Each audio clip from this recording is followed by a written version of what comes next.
The question lingered in the air like a toxic cloud. Do you love him? Sarah's face went pale as she lay beside me in the bed we'd shared for 8 years.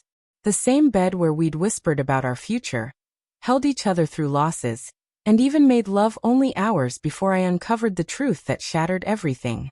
Her silence was louder than any spoken answer. Before I take you through this story, one that will shake your beliefs about love and betrayal, hit that subscribe button. You'll want to hear how this ends. Let's rewind. 6 months earlier, if someone had told me my marriage was built on lies, I would have laughed. Sarah and I were that couple. The one everyone envied. 8 years married, thriving careers, a beautiful home in the suburbs, and a love that looked indestructible. She worked as a marketing executive, and I was an architect. We traveled, laughed, and built our dreams together. Sarah had a spark that lit up any room. Her smile could thaw ice, and her laugh could turn a terrible day into Christmas morning. She threw herself into everything: her job, her hobbies, volunteering at the animal shelter. And most of all, I believed she was devoted to us. Every morning, she brought me coffee in bed. Every evening we cooked dinner side by side, sharing stories of our days. Weekends were for hiking trails or trying new restaurants. We weren't just spouses. We were best friends who happened to be married. At least, that's what I thought. The first crack appeared on a Tuesday evening in March. Sarah came home 2 hours late. That wasn't unusual, but something was off. She kept glancing at her phone, smiling at the screen in a way that twisted my stomach. Work emergency? I asked, nodding at her phone. Oh, just coordinating for tomorrow's presentation, she said, but her eyes avoided mine. That night, for the first time in our marriage, she turned away from me in bed. The changes piled up little by little. More late nights at work.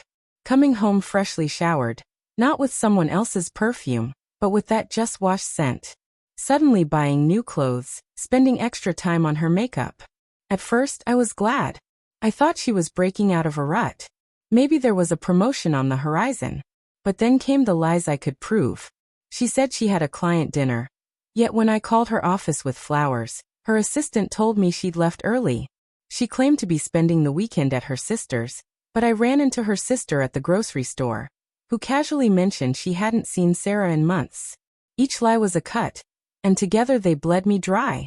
The worst wasn't even the dishonesty. It was watching Sarah slip away, becoming a stranger who wore my wife's face.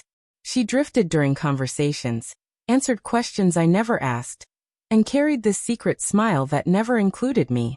I grew obsessed with the truth. I noticed every detail. The way she angled her phone from my view, her 3-hour errands, the new love songs she suddenly played by artists she'd never mentioned before. Was I losing my mind? Becoming one of those paranoid husbands imagining things? Maybe she was just struggling, and I was making it worse. And then I found the receipt, crumpled in her jeans pocket while I was doing laundry. Dinner for 2, wine for 2, and a shared dessert. The same Thursday she claimed she had a client dinner. Time-stamped 8:47 p.m. Far too late and far too intimate for business. My hands shook as I stared at it. Sarah was having an affair. I should have confronted her right then. But I couldn't. I needed to know everything. Who was he? How long had it been? Did she love him? I became a detective in my own life. And the clues were everywhere once I looked. A second phone she thought was hidden. Hotel keycards. Lingerie charges on our credit card for pieces I'd never seen her wear. Every discovery was another nail in the coffin of our marriage. The hardest part was pretending. Kissing her goodbye each morning, knowing she was lying.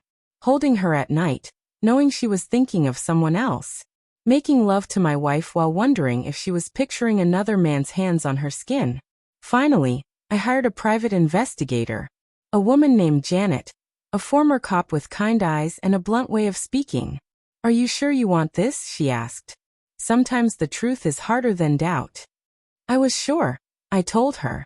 Or at least I thought I was. 3 days later, she called. She had proof. Photos of Sarah with a man I didn't know. Tall, dark-haired, expensive suit.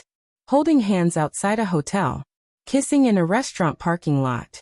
Looking at each other the way Sarah once looked at me. His name was David Mitchell. A client of Sarah's. Wealthy, going through a messy divorce. They'd been together for 4 months. For months of lies. For months of stolen moments. For months of my wife living a double life. But the final blow wasn't in Janet's photos or report. It was in something I found myself. Sarah's journal. She'd kept one for as long as I'd known her. I had never violated that boundary. Until now. Hidden in her closet behind old shoes, I found it. My hands trembled as I opened it. The first entries about David were harmless. Meetings, strategy talks, mentions of his divorce. But by December, her tone shifted. David makes me feel alive in a way I'd forgotten. He sees me in a way Michael never has. I know it's wrong, but I can't stop. God help me. I think I'm falling in love with him. The journal slipped from my hands like it was burning me. That night, I sat in my car in the driveway for 2 hours, staring at a house that no longer felt like home. I planned a calm confrontation. Lay out the facts, ask for honesty, decide what came next. But when she slid into bed after another late meeting, everything crumbled. Do you love him? I asked. The blood drained from her face. We stared across the gulf of our king-sized bed. The same one where we'd vowed to love and honor each other. Michael, her voice cracked. Do you love him? I asked again. She opened her mouth, then closed it.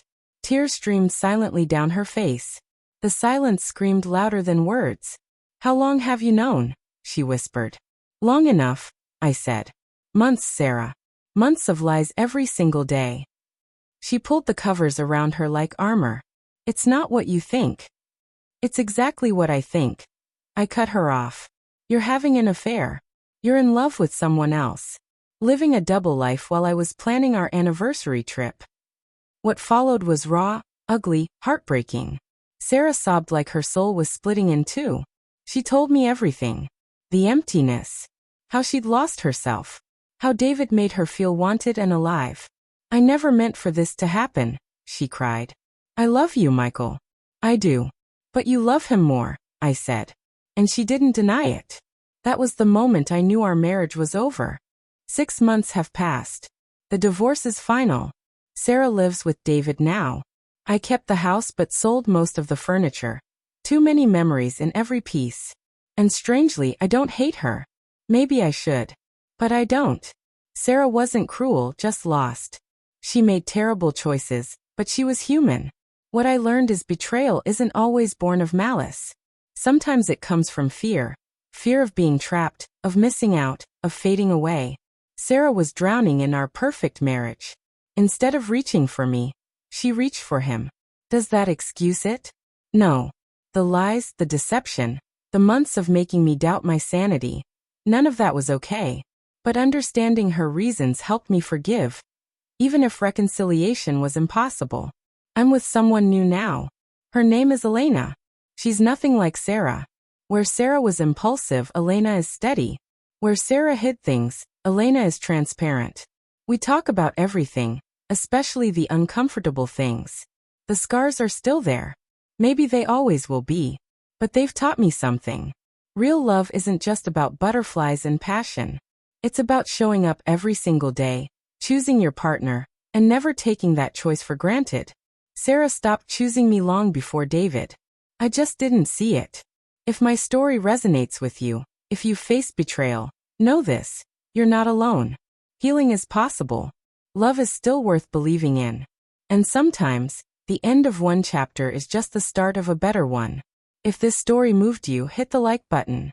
Subscribe for more real stories about the messy, complicated truths of relationships.